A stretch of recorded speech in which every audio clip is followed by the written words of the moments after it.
할렐루야. 한 주간 평안하셨죠? 오늘 수요일 저녁 예배에 모인 모든 분들을 주님의 이름으로 환영합니다. 우리 다 같이 사도신경으로 신앙 고백하겠습니다.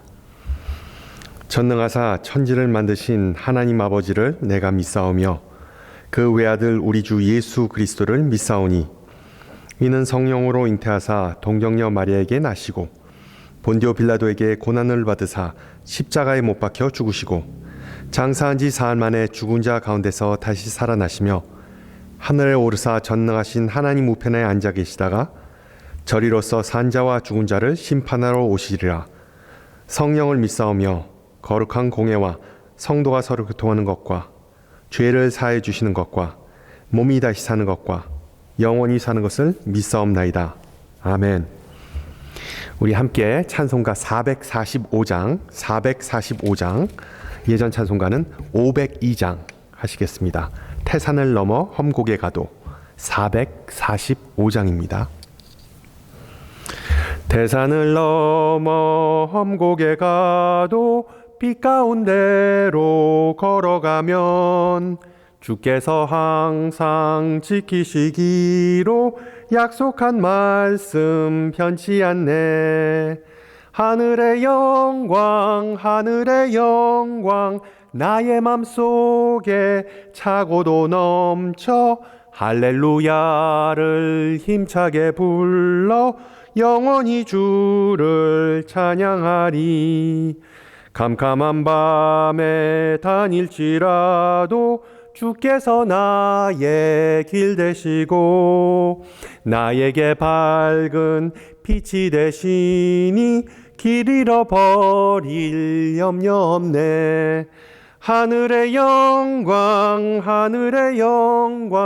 나의 맘속에 차고도 넘쳐 할렐루야를 힘차게 불러 영원히 주를 찬양하리. 광명한 그 빛 마음에 받아 찬란한 천국 바라보고 할렐루야를 힘차게 불러 날마다 빛에 걸어가리. 하늘의 영광 나의 맘속에 차고도 넘쳐 할렐루야를 힘차게 불러 영원히 주를 찬양하리. 아멘. 하나님께서 오늘 저녁 우리에게 주신 말씀 신약성경 마가복음 10장 46절에서 52절 말씀입니다. 마가복음 10장 46절에서 52절 말씀, 제가 가진 성경으로 신약성경 73페이지입니다. 마가복음 10장 46절에서 52절 말씀을 받들어 봉독합니다. 그들이 여리고에 이르렀더니 예수께서 제자들과 허다한 무리와 함께 여리고에서 나아가실 때 디메오의 아들인 맹인 거지 바디메오가 길가에 앉았다가 나사렛 예수시란 말을 듣고 소리질러 이르되 다윗의 자손 예수여 나를 불쌍히 여기소서 하거늘 많은 사람이 꾸짖어 잠잠하라 하되 그가 더욱 크게 소리질러 이르되 다윗의 자손이여 나를 불쌍히 여기소서 하는지라. 예수께서 머물러 서서 그를 부르라 하시니 그들이 그 맹인을 부르며 이르되 안심하고 일어나라 그가 너를 부르신다 하매 맹인이 겉옷을 내버리고 뛰어 일어나 예수께 나아오거늘 예수께서 말씀하여 이르시되 내게 무엇을 하여 주기를 원하느냐. 맹인이 이르되 선생님이여 보기를 원하나이다. 예수께서 이르시되 가라 내 믿음이 너를 구하였느니라 하시니 그가 곧 보게 되어 예수를 길에서 따르니라. 아멘.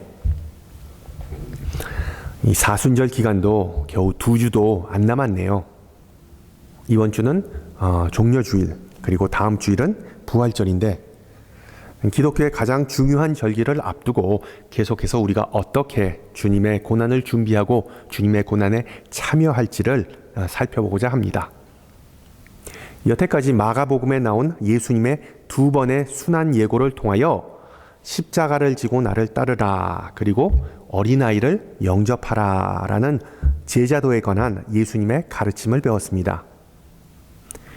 오늘 본문은 비록 수많은 치유 사건 중에 하나이지만 마가복음 10장 32절에서 34절에 나온 예수님의 세 번째 순환 예고와 관련된 이야기이기 때문에 각별한 의미를 지닙니다. 순환을 영어로 passion이라고 하는데 이 passion은 또한 열정 아니면 뜨거운 사랑이라는 그런 긍정적인 의미도 지닙니다. 어떤 대상을 아니면 어떤 사람을 열정적으로 사랑하면 어려움과 고통이 뒤따를 수 있다는 의미이겠죠. 지난주에 우리 교회 복사기가 약간 문제를 일으켰습니다. 코로나 사태 이후로 기술자들이 그 현장을 방문하지 못하여서 전화로 도움을 받았습니다.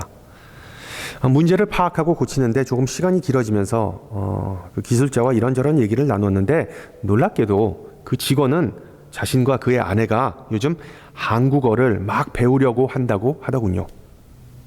내용인즉슨 그 인터넷 채널 넷플릭스에서 한국 드라마에 푹 빠졌는데 자막을 읽는 것이 귀찮아서 그냥 아예 한국말을 직접 배우려고 한답니다. 드라마를 넘어서 이제는 한국의 역사, 문화, 그리고 그 드라마에 나오는 그 너무나도 맛있어 보이는 그 요리에 대한 그 대단한 관심과 그리고 열정을 갖게 되었다는 내용이죠. 인터넷이 없었던 과거에는 드라마 비디오 테이프를 쌓아놓고 밤새면서 보았던 분들이 계실 겁니다. 왜 사람들이 드라마에 대해 열광하고 왜 드라마가 중독성이 그렇게 강할까요? 스트레스가 풀린다, 카타르시스를 느낀다 등등 여러 가지 이유가 있겠지만 인간의 희로애락과 인생을 재미있게 그리고 교훈적으로 보여주기 때문이 아니냐는 생각이 듭니다. 그리고 과거에도 이것은 마찬가지였는데 지금의 연속극, 지금의 드라마의 원조인 그 고대 시대 헬라 시대의 비극, 트라제디는 당시에 상당한 인기와 그리고 또한 영향력을 누렸던 것입니다. 저도 중학교 때 우리 반이 그 헬라 비극 중에 고전인 안티고네라는 연극을 공연한 적이 있는데 저에게 있어서는 상당히 유익하고 그리고 기억에 남는 그런 경험이었습니다. 안티고네에 대해 잘 모르시는 분들, 생소한 분들이 계실 텐데 오디푸스라는 이름은 잘 아실 겁니다. 안티고네는 바로 이 오디푸스, 즉 데베라는 고대 헬라 도시 국가의 왕의 그 딸이었습니다. 알다시피 오디푸스 상당히 똑똑한 사람이었지만 동시에 무모하고 그리고 교만한 사람이었습니다. 잘 알다시피 그는 자신의 아버지를 살해하고 어머니와 혼인한 그런 폐륜을 저질렀습니다. 그리고 자신의 그 끔찍한 잘못을 알게 된 후에 절망과 수치심에 빠진 그는 자신의 그 눈을 뽑아버립니다. 역설적이지만 오디푸스는 시력을 잃게 되자 그는 해안, 즉 제대로 볼 수 있게 됩니다. 자신과 그리고 자신이 다스렸던 도시에 닥친 모든 불행은 결국 그 자신의 교만과 야망에서 비롯된 것임을 깨닫게 되는 것이죠. 비록 오디푸스는 그 육신의 눈은 멀었지만 자신이 올림포스 신들의 그 지혜와 뜻을 의지해야 한다는 사실을 마음의 눈으로 보게 됩니다. 그 당시에 저는 이 막장 비극을 연구하고 그 배역을 준비하면서 고린도 후서에 나온 바울의 명언, 내가 약한 그때의 강함이라 라는 뜻을 비로소 깨닫게 됐습니다. 오늘 본문에 나오는 소경 바디메오는 오이디푸스와 상당히 유사한 면이 많습니다. 그가 가진 장애는 예수님과 그를 갈라놓는 어떤 방해적 요소가 아니라 예수님에게 더 가까이 가게 해주는, 다가가게 해주는 일종의 통로이자 장치였습니다. 앞을 보지 못함에도 불구하고 그는 예수님을 명확하게 보는 사람이었습니다. 오직 바디메오만 예수님을 오랫동안 기다려온 다윗의 후손으로 인식합니다. 군중은 바디메오의 무대포 행동에 인상을 찌푸리면서 그냥 입 다물라고 꾸짖습니다. 사람들에게 있어 앞을 못 보는 시각장애인은 그냥 코너에 조용히 찌그러져 있는 게 당연했습니다.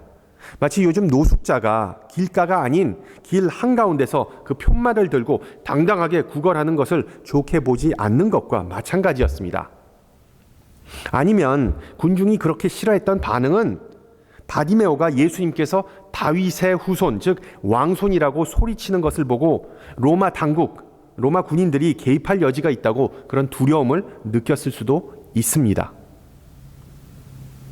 그러나 이 모든 예민한 사항을 제쳐두고 예수님은 묻습니다. 내게 무엇을 하여 주기를 원하느냐? 영어로 What is it that you want? 뜻밖의 질문이죠. 거지였던 바디메오는 당연히 금과 은을 요구할 수 있었습니다. 신체적 장애를 가졌던 바디메오는 그 동네에서 멸시의 대상이었기 때문에 예수님에게 다른 이들의 인정을 요구할 수도 있었습니다. 또한 그는 무직이었기 때문에 예수님에게 일자리를 좀 알아달라는 그런 구체적인 부탁을 할 수도 있었습니다. 아니면 당시의 사람들이 믿었던 것처럼 그의 장애는 그 자신과 아니면 그의 부모의 죄와 관련되었을 수 있기에 예수님에게 용서, 죄사함을 구할 수도 있었습니다. 보시다시피 내게 무엇을 해주기를 원하느냐라는 질문은 어떤 정답이 정해져 있지 않은 그런 질문이었습니다. 만약 여러분이 바디메오였다면 어떤 대답을 하시겠습니까?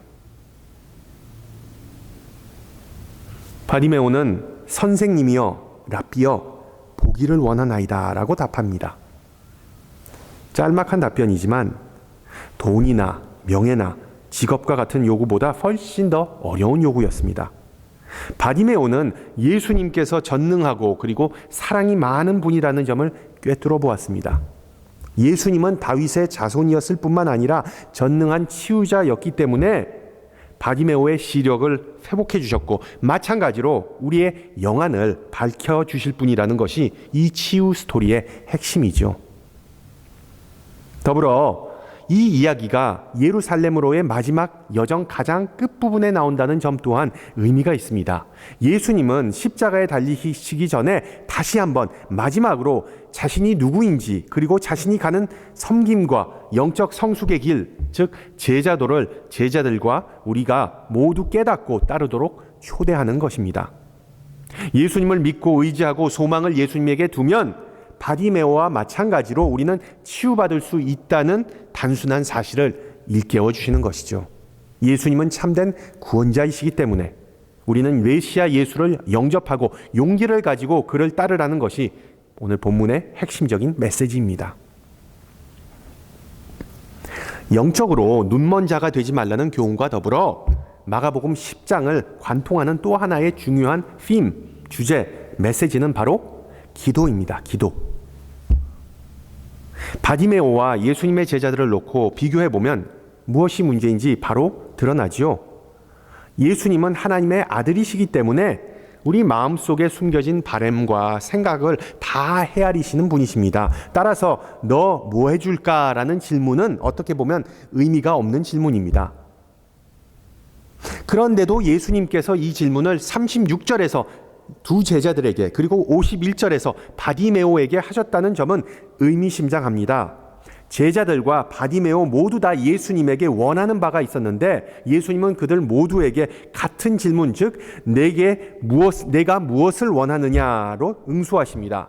이것을 통하여 마가복음 저자는 우리에게 두 가지의 제자도, 두 가지 기도의 모델을 소개해주고 있는 것이죠. 우리가 예수를 얼마나 믿었던지 간에 다음과 같은 질문을 꾸준히 갖게 됩니다. 왜 하나님은 우리에게 고난을 주시는가? 그리고 고난을 겪는 우리에게 왜 하나님은 잠잠하신가? 응답하시지 않으시는가? 마가복음 10장을 보면 야고보와 요한의 요청, 그 기도는 응답을 받지 못하지만 바디메오의 기도는 응답을 받게 됩니다. 도대체 하나님의 기준은 기도의 응답을 주시는 기준은 무엇일까요? 우선 35절에 나온 요한과 야고보의 기도를 잠깐 살펴볼까요? 선생님이여 무엇이든지 우리가 구하는 바를 우리에게 하여 주시기를 원하옵나이다. 반대로 바디메오는 47절과 그리고 48절에서 다음과 같이 애원합니다. 나를 불쌍히 여기소서. 제자들의 태도, 요구하는 자세가 문제라는 것에 이의를 제기할 사람은 없을 겁니다. 자신만만함과 당당한 권리를 내세우면서 요한과 야고보는 예수님에게 간구하는 것이 아니라 아예 명령을 내립니다. 반면에 불쌍한 바디메오는 스스로 낮추면서 예수님에게 다윗의 자손이라는 호칭을 사용합니다. 즉 자신은 별 볼 일 없는 신하 가신으로서 왕에게 전적인 복종과 왕 외에는 의지할 데가 없음을 드러내는 것이죠.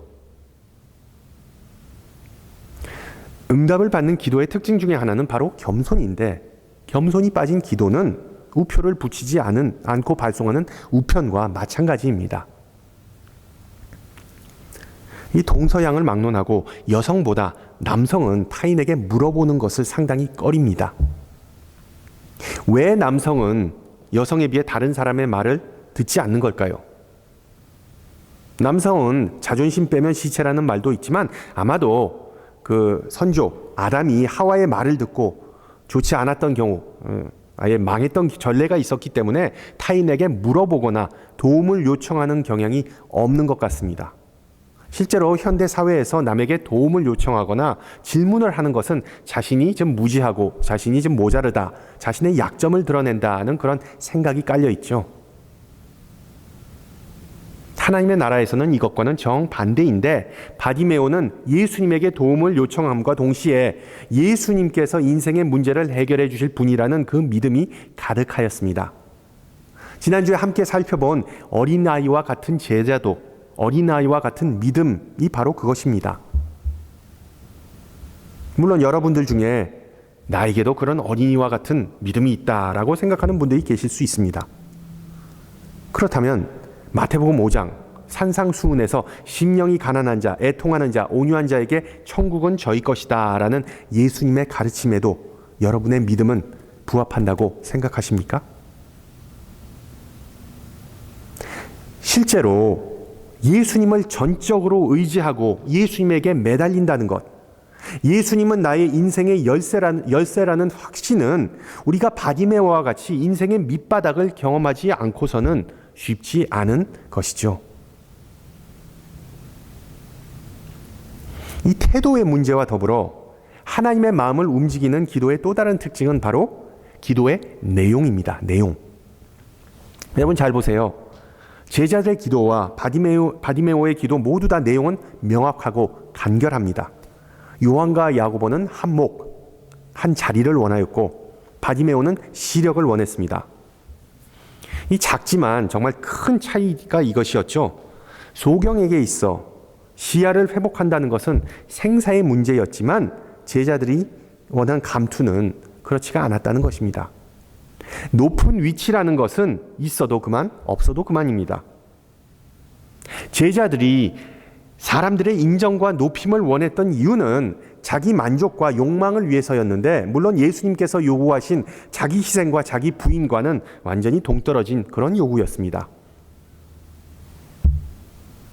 하나님 사랑과 이웃 사랑을 방해하는 가장 큰 요소는 무엇일까요? 요한과 야고보에게는 바로 그들의 욕망과 자존심이었습니다. 내가 이런 사람인데 하나님의 나라에서도 이 정도의 위치와 대접을 받는 것은 당연한 것 아닌가라는 생각 때문에 자신들이 동료보다 스스로 더 잘났다고, 더 똑똑하다고, 더 위대하다고 생각했던 것이죠. 쉽게 말하면 제자들이 권세와 영광을 추구했던 이유는 바로 다른 이들이 자신들을 따라오기를 바랬던 것입니다. 그러나 바디메오의 경우 시야를 회복하는 것 그 자체는 목적이 아니라 수단이었습니다. 그의 최종 목적은 52절에 나오듯이 예수를 길에서 따르는 것, 예수님의 제자가 되는 것이었기 때문입니다. 야고보서의 저자는 말합니다. 구하여도 받지 못함은 정욕으로 쓰려고 잘못 구하기 때문이다. 예수님의 설교를 들으면서, 예수님의 가르침을 배우면서, 그리고 수많은 기적을 목격하면서 예수님과 함께 비록 많은 시간을 보냈지만 요한과 야고보는 잘못 구했던 전형적인 케이스였습니다. 바로 예수님이 아니라 세상만을 바라보고 있었기 때문이죠. 그들의 이러한 태도는 우리 현대 신앙인들에게도 같은 문제로 남아 있습니다. 내가 원하는 것과 하나님께서 원하는 것을 구분하지 못하고 일시적인 것과 영원한 것 사이에서 갈등하는 모습이 바로 그것이죠. 지난주에 말씀드렸듯이 제자도의 가장 기본적인 자세는 바로 하나님께서 원하는 것을 탐구하는 그 자세로부터 시작된다는 것입니다. 그러한 면에서 주기도문, 주님 가르쳐 주신 기도문은 우리의 영적 보지 못함과 인간적인 욕망을 바로 잡아주는 어떤 렌즈, 어떤 안경과 같은 그런 역할을 합니다. 일용할 양식은 말 그대로 우리가 기본적으로 필요한 것입니다. 일용할 양식을 위하여 기도하는 것은 제대로 구하는 것이죠. 그것 외에 더 많은 것을 구하면 우리는 하나님을 일종의 우상으로 만들어버리는 것입니다. 왜? 하나님께서 우리를 섬기기 위하여 존재하는 것이 아니라 우리가 하나님을 섬기기 위해 창조됐다는 사실을 망각해서 발생하는 현상이기 때문이죠. 따라서 내가 원하는 것이 무엇이냐고 묻는 예수님의 모습을 이 주기도문의 일용할 양식이라는 관점에서 이해하면 예수님의 그런 질문의 의도가 분명해집니다. 우리가 잘못 생각하는 부분 중에 하나는 예수님과 제자들이 상당히 궁핍한 거지와 같은 생활을 했다는 것인데, 성경을 보시면 아시겠지만 그래도 실제로 예수님께서 가는 곳마다 많은 사람들이 예수님을 모시기 위해 그 예수님의 일행을 대접했다는 사실을 우리는 잊어버리곤 합니다.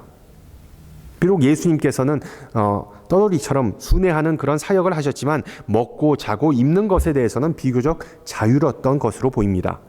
그러나 바디메오의 경우 그렇지 않았죠.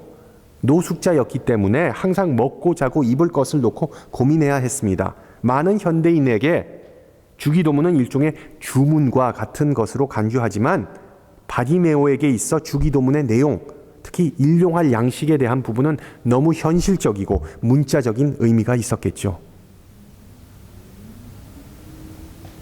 주기도문의 의미를 다시 발견하고 그 내용을 꾸준히 묵상하는 것은 사순절 동안 우리가 할 수 있는 아주 좋은 영성 훈련으로 꼽을 수 있습니다. 일상 가운데 집이나 아니면 직장에서 혹은 운전하면서 이 질문을 하세요. 주님을 위해 내가 무엇을 할 수 있을까? 주님께서 원하시는 것이 무엇일까? 바로 우리 예수님이 제자들과 바디메오에게 하셨던 그 질문입니다. 하나님을 우선순위로 삼고 그의 뜻을 구하기는 절대 쉽지 않은 일입니다. 욕심과 자기애는 인간의 본성이기 때문이죠. 예수님의 제자들에게도 욕심과 자기애를 극복하고 정결한 마음으로 기도의 길을 걷기는 전혀 쉽지 않았습니다. 그뿐만 아니라 우리 예수님도 그것이 얼마나 어려웠는지 겟세마네 동산에서의 기도에서도 잘 드러나죠. 땀이 핏물과 같이 흘렀다는 표현을 보면 예수님의 최종 기도가 얼마나 힘들고 어려웠는지 짐작이 가는 대목입니다. 아버지여, 만일 아버지의 뜻이거든 이 잔을 내게서 옮기시옵소서. 그러나 내 원대로 마옵시고 아버지의 원대로 되기를 원하나이다. 이 구절에서 볼 수 있듯이 원래 예수님의 뜻은 아버지의 뜻과는 어긋난다는 사실입니다. 그러나 점점 더 기도의 깊은 곳으로 들어가면서 성령은 예수님 안에서 역사하시면서 예수님은 결국 하나님의 뜻을 완전히 수긍하게 됩니다. 모든 것이 다 화평하고 순조로우면 할렐루야, 주님 어디든 인도하셔도 내가 따라가겠습니다 라고 장담하지만 조금 힘들거나 아예 생사의 문제가 걸리면 모든 것을 내려놓고 하나님을 전적으로 의지하지 못하는 것이 바로 우리 본연의 모습입니다. 하나님의 뜻이 무엇인가에 대해 본문 45절은 확실하게 말해줍니다. 인자가 온 것은 섬김을 받으려 함이 아니라 도리어 섬기려 하고 자기 목숨을 많은 사람의 대속물로 주려 함이니라. 여러분, 예수님께서 하나님의 뜻을 과연 모르셨을까요? 하나님께서 예수님 자신에게 바라시는 것에 대해 무지하셨을까요? 하나님의 뜻에 전매 특허를 가지셨던 분이 바로 예수님이었습니다. 실제로 우리는 하나님의 말씀이나 하나님의 뜻을 몰라서 제자답게 살지 않고 십자가를 안 지는 것이 아니죠. 하나님을 섬기고 이웃을 사랑하라는 제자도에 대한 가르침을 수백 번 넘게 들었을 겁니다. 그러나 실제로 그러한 믿음의 도약을 하기 위한 용기와 결단은 오직 치열한 기도, 투쟁, 영적인 전투를 통해서만 가능해집니다. 그렇지 않으면 어디든지 주를 따라가겠다라고 호언장담했던 베드로가 나중에 쿨쿨 자버렸듯이 제자도는 일장춘몽, 작심삼일이 돼버리고 맙니다. 제자도를 좁은 문이자 좁은 길로 비유하시면서 예수님은 제자의 길은 결코 쉬운 길이 아니라고 거듭해서 말씀하시고 경고하셨습니다. 솔직히 우리 앞에서 벌어질 미래의 일들과 아니면 우리 주변에서 벌어지고 있는 현재의 일들에 대해 모든 것을 우리가 다 꿰뚫고 있다면 하나님의 뜻에 따라 기도하고 하나님의 말씀에 순종하는 게 너무나도 쉽겠죠. 제자도는 비록 우리가 가는 길을 알고 가는 것이 아니더라도 예수님께서 함께 하시기에 우리는 결코 그 길을 혼자 가지 않는다는 그 사실을 알고 기뻐하고 평화를 누린다는 의미입니다. 그것이 또한 우리의 믿음이죠. 하나님께서 우리에게 무엇을 주시든 아니면 우리가 원하는 것을 주시지 않든 그 결과에 상관없이 다 아멘으로 받아들이는 것입니다. 요한과 야고보는 자신들이 받지 말아야 할 것을 놓고 간구하였고 응답을 못 받았지만 바리메오는 자신이 원하는 것을 놓고 기도하고 응답을 받았습니다. 중요한 사실은 하나님의 예스와 노만을 놓고 하나님은 특정 아무개만을 더 사랑하신다는 결론은 결코 아니죠. 바로 우리 모두를 똑같이 사랑하시기에 하나님은 가끔씩 혹은 흔하게 안 돼라고 말씀하시는 것입니다. 그 응답이 무엇이든 간에 중요한 점은 하나님은 우리에게 가장 유익하고 선한 길이 무엇인지를 우리보다 더 잘 알고 계신다는 사실입니다. 말씀을 정리합니다. 마가복음 10장 전체를 관통하는 예수님의 핵심적인 질문을 우리 다시 생각해 보고자 합니다. 예수님께서 여러분에게 무엇을 해주시기를 바라십니까? 유대인 철학자이자 노벨 평화상 수상자인 엘리 비젤은 나치 포로 수용소에 보내지기 전에 헝가리의 작은 마을에서 살았던 시절을 회상하면서 다음과 같은 일화를 소개해 줍니다. 자신이 아직 어린 소년이었을 때 그 마을의 유대인 회당의 청소를 맡았던 모셰라는 할아버지와 친분을 갖게 됩니다. 어느 날 회당에서 이 어린 엘리가 열심히 기도하는 모습을 본 모셰는 엘리야, 너는 왜 기도하니? 라고 물어봤답니다. 그때까지 자기가 왜 기도했는지를 제대로 고민해 본 적이 없었던 엘리에게 모셰는 이렇게 말해줬답니다. 모든 질문은 모든 대답 못지않게 그 나름대로의 깊은 뜻과 영향력을 가지고 있단다. 그래서 인간이 위대한 하나님에게 다가가는 방법의 하나는 바로 질문을 통해서라인다. 질문을 통해서란다. 그러자 어린 엘리가 물었습니다. 모셰 아저씨는 왜 기도를 하는가요? 그러자 모셰는 이렇게 답변했답니다. 내가 기도하는 이유는 나에게 올바른 질문을 하기 위한 지혜와 능력을 하나님으로부터 구하기 때문이란다. 우리의 신앙은 올바른 해답을 찾아내는 것이 아니라 올바른 질문을 탐구하는 과정임을 기억하시기 바랍니다. 어떤 중요한 결정을 앞두고 말씀을 의지하면서 이 성경 안에서 지혜와 해답을 찾으라라는 그런 얘기 종종 들어보셨을 겁니다. 미안하지만 성경은 쪽집게 교과서나 운세서가 아닙니다. 성경은 우리 인생에 있어 정답을 제공하기보다 우리 신앙인들이 인생에 관한 올바른 질문을 할 것을 가르쳐주는 책입니다. 성경은 하나님께서 우리에게 주시는 정답이 들어있는 책이 아니라 하나님에게 올바른 질문을 하는 법을 우리 인간에게 알려주는 그런 책입니다. 오늘 말씀을 통하여 함께 나누었듯이 우리가 하나님의 뜻에 더 가까워지는 방법은 정답이 아닌 바로 올바른 질문을 함으로써 가능해집니다. 물론 제자들과 같이 유치하거나 말도 안 되는 질문이나 요구사항을 계속해서 하나님 앞에 들고 나갈 수 있겠죠.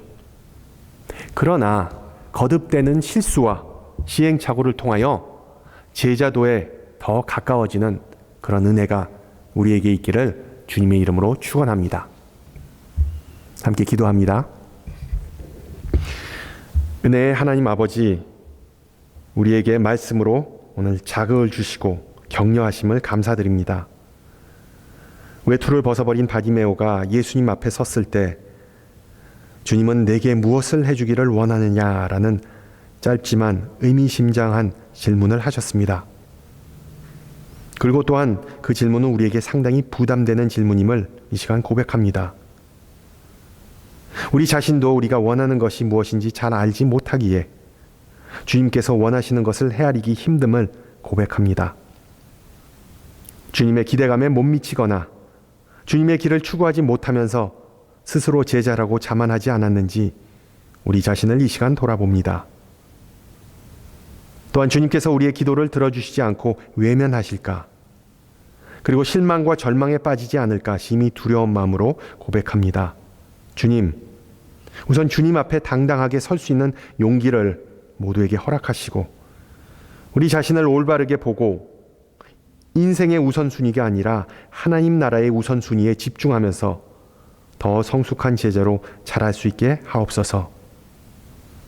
우리의 모든 연약함과 두려움을 아시는 주님, 주님께서 우리에게 질문하실 때 겸손과 용기로 답할 수 있게 하옵소서.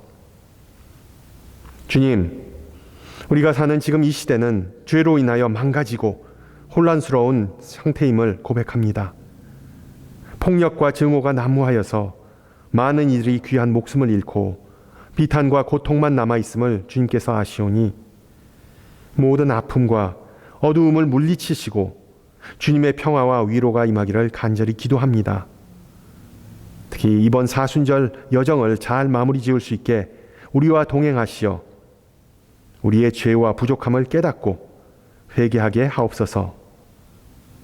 항상 주님을 찬양하고 감사하는 마음이 넘치기를 간구하며 우리 함께 주님 가르쳐 주신 기도합니다. 하늘에 계신 우리 아버지여, 이름이 거룩히 여김을 받으시오며 나라의 임하옵시며 뜻이 하늘에서 이룬 것 같이 땅에서도 이루어지이다. 오늘날 우리에게 일용할 양식을 주옵시고 우리가 우리에게 죄 지은 자를 사하여 준 것 같이 우리 죄를 사하여 주옵시고 우리를 시험에 들지 말게 하옵시고 다만 악에서 구하옵소서. 대개 나라와 권세와 영광이 아버지께 영원히 있사옵나이다. 아멘. 네, 날씨가 따뜻해지면서 이제 또 미국의 많은 주에서 이 코로나 바이러스 환자가 다시 올라가고 있다는 그런 통계를 보면서 참 걱정스러운 마음이네요. 언제쯤 이것이 끝날 것인지 여러분 항상 조심하시고요. 그리고 또한 이 의미 있는 그리고 뜻깊은 정말 은혜가 넘치는 그런 사순절 기간 보내시면서 항상 강건하고 승리하시기를 소망합니다. 다음 주에 찾아뵙도록 하겠습니다. 샬롬.